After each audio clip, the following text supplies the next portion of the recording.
welcome to Premiere number 32.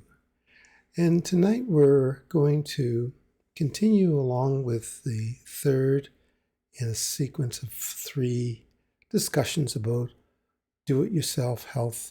And tonight it's going to be on home remedies.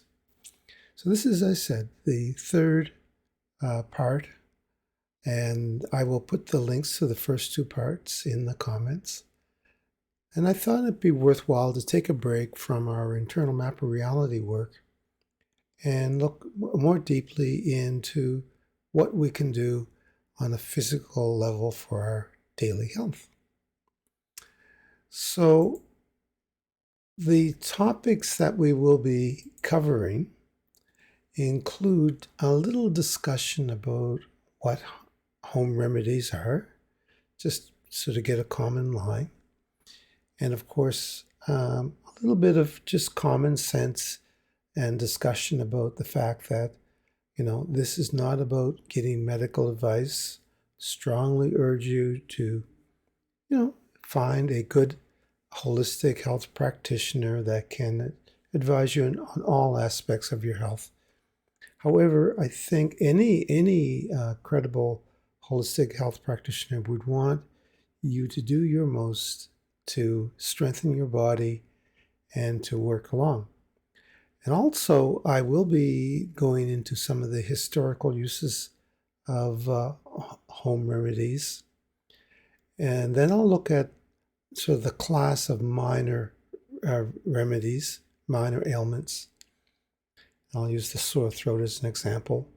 And then I'll look at a more serious condition, one that, if not life-threatening, it's certainly life-disabling, and how home cures have, I use the word cure, I want to avoid that.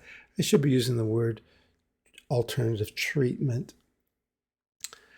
And then I'll look at some historical uses, some treatments that have been used historically, and then I'll wrap it up with a little bit of a personal case study, what I had to go through to find a solution for my health.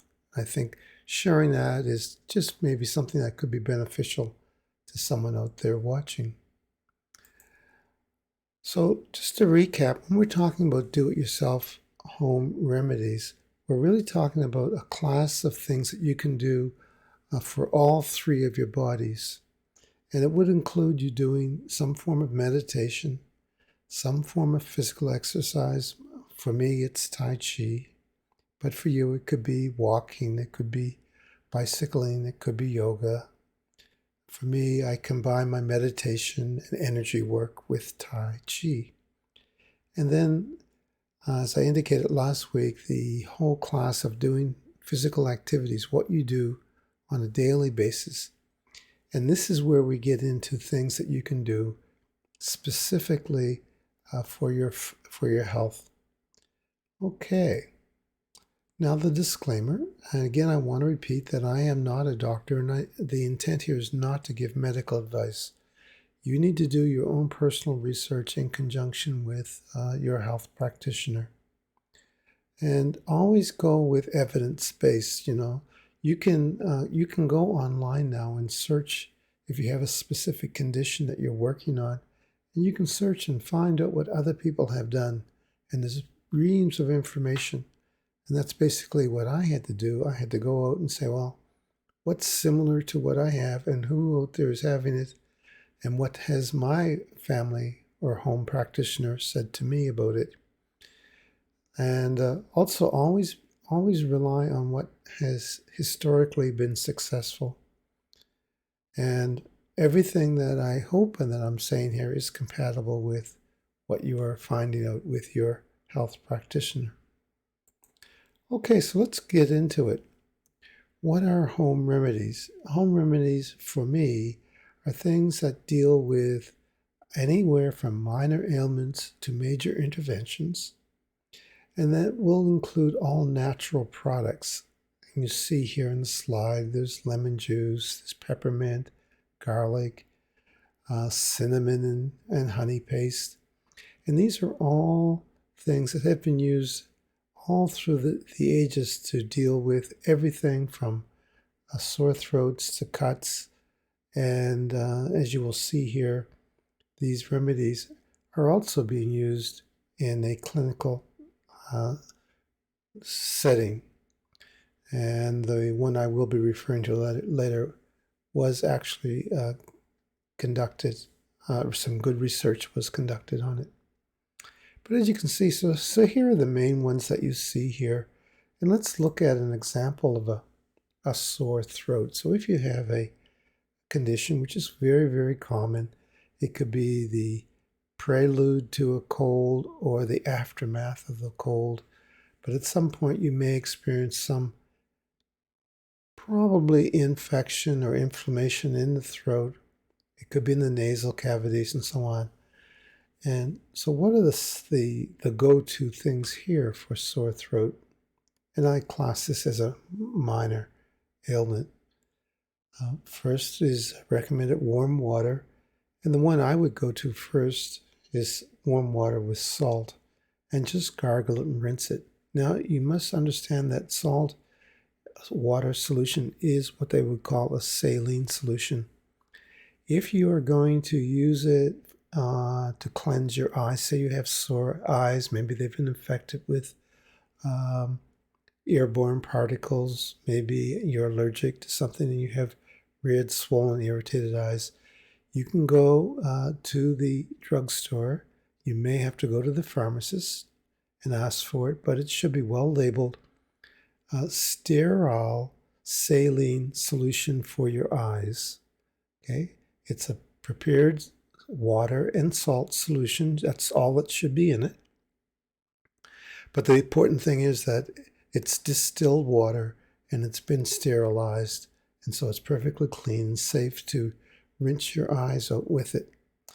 Now, if you're doing your nasal cavities and throat, you can just use your regular sea salt, non-iodized salt, and rinse it out. Now, a step up from that would be, of course, to use a diluted solution of food-grade hydrogen peroxide and rinse your throat and naval cavities with that. This is also, both the salt and the hydrogen peroxide have been noted to be extremely effective in eliminating microbes. It's a very heavy-duty cleanser. The other one I would like to sort of bring up and put on your list of go-tos for minor ailments in the throat and nasal and eye area. Remember, the saline solution is only for the eyes. I would not recommend using hydrogen peroxide for anything other than your throat, your mouth, throat, and nasal. Anyway, lemon and baking soda. So there's a nice drink you can make, and this would also help for minor digestive ailments. And there's a lot of information you can find on. So there's your basic do-it-yourself medicine toolkit for a minor ailment such as a sore throat. Now, what's interesting is for minor abrasions and maybe insect bites and cuts, you can use the same. The salt water saline solution can be used to cleanse, and the hydrogen peroxide can be used, the food grade diluted, 3%, can be used to cleanse minor cuts and wounds. Some people would bathe. If you say you have a rash and your skin's very irritated, you can bathe in baking soda and lemon, and it's very, very cleansing. You can take a lemon and rub it right on the cut, and very, very cleansing. There's some others mentioned in here. So there's ginger and honey, but you can find a whole variety of well-known, well-tested, historically used, very simple home products for minor ailments. Let's take it up a notch. Let's look at a more serious health condition. Something that I became aware of is something called SIBO, S-I-B-O, which stands for small intestine bacterial overgrowth. I never really knew how common this was, but this situation affects millions and millions and millions of people throughout the United States and Canada. And it may be primarily a Western diet issue, I'm not sure, but it's not a small issue. And if you look at this slide, you can see the related conditions everywhere from depression through to asthma, eczema, acne, rashes, fatigue, joint pain, weight loss. It can, if you have a serious chronic condition of SIBO, it can lead to malnutrition because you won't be digesting properly. You may have vomiting, diarrhea, nausea, and you could have constipation as well. You could have the whole ream. So this sometimes falls under the classification of irritable bowel syndrome. And but this is a specific instance of irritable bowel syndrome caused by an overgrowth in your small intestine. And just based on what I have found in my own research, and this can be validated, you can do your own research on this. My understanding is that normally we do not have bacteria in our small intestine and in our stomach. Bacteria is commonly found in the large intestine, in the end of the digestive tract, but in the small intestine, it's normally considered to be sterile. Under certain conditions, bacteria can migrate into the small intestine and feed on food there. Once bacteria is established in the small intestine, it's very, very, very, very hard to get under control and eliminate. This condition can become chronic, and it can escalate, as you see here in the chart, to many other related conditions, and it can become very, very, very frustrating. It can cause mental distress and depression. Why? Because what you could normally do on a day-to-day basis, you're no longer able to. You're very restricted. Now, this is one of these things where there will be many possible causes for this. I have my own personal theories, but, and maybe I will share it. When you're looking at a cause, you may want to look at what the actual event is, what is the symptom and what may cause that symptom. So in small intestine bacterial overgrowth, it is exactly what it says. You get an overgrowth of bacteria. So you have to ask yourself, what do bacteria live on? Bacteria live on sugar. If bacteria are in a low sugar environment, if they do not have access to basically carbohydrates, they will die. So what you will notice in nature is that, say if something is rotting, at a certain point, the bacterial growth stops. And it stops when all the food is gone. So that's a big hint as to what some of the causes of SIBO. But how do you treat it? Well, one of the prescribed approaches for bacterial overgrowth is an antibiotic. And there's a special, very strong antibiotic that's prescribed that basically wipes out the majority of bacteria in your intestines. So in that way, it is successful.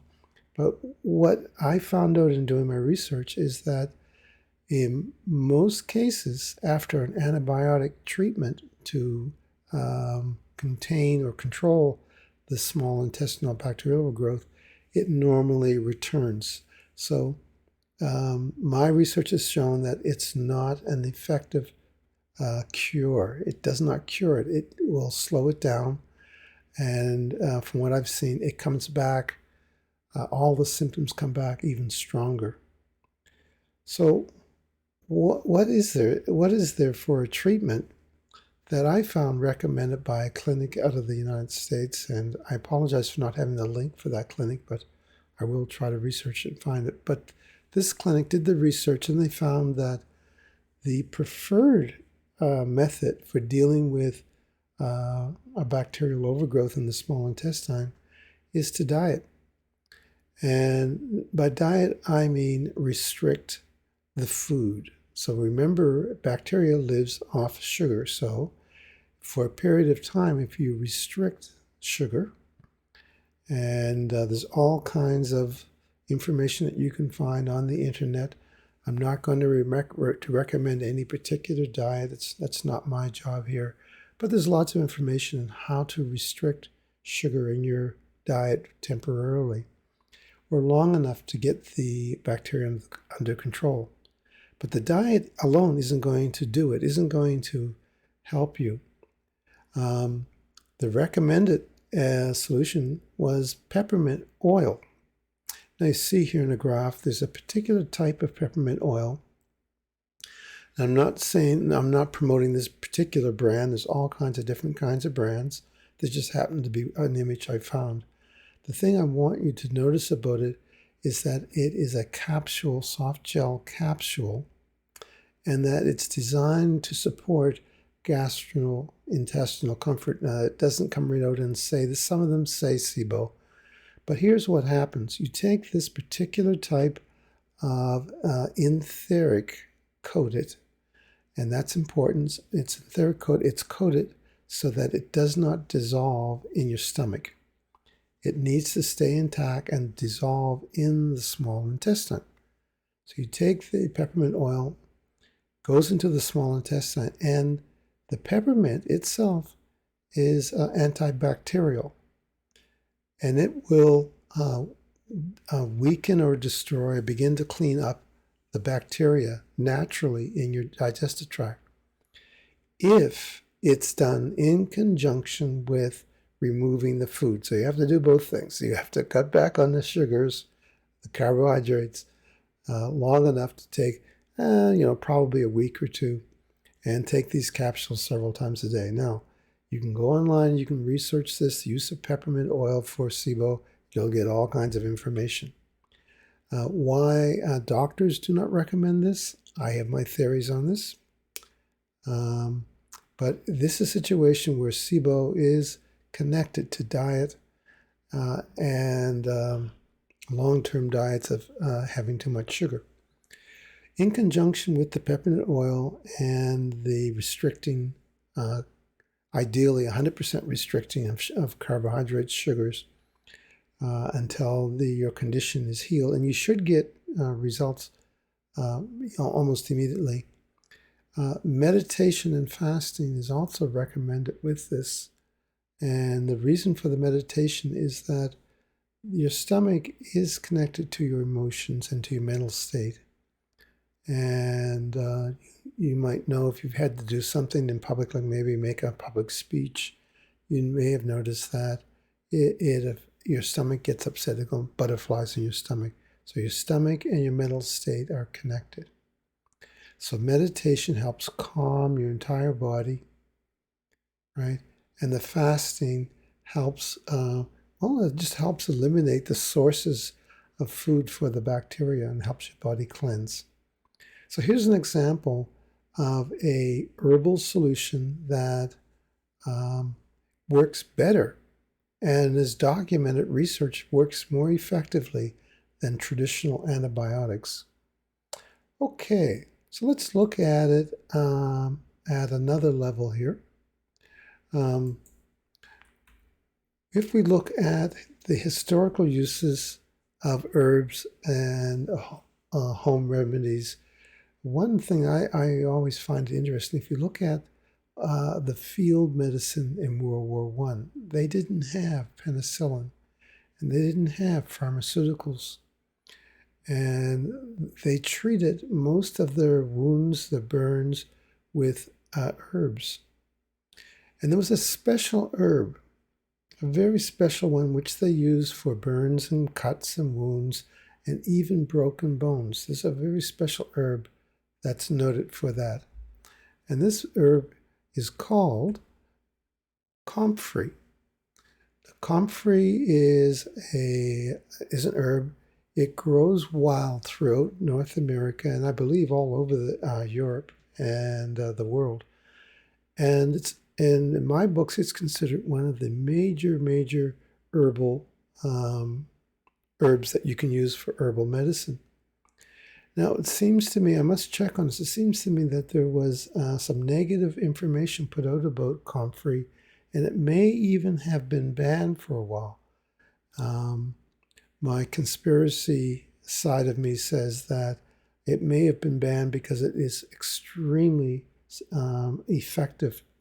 Just like the peppermint oil is effective for SIBO, comfrey is extremely beneficial for burns and cuts, and has been used, as I said, in World War II. It was called knit bone.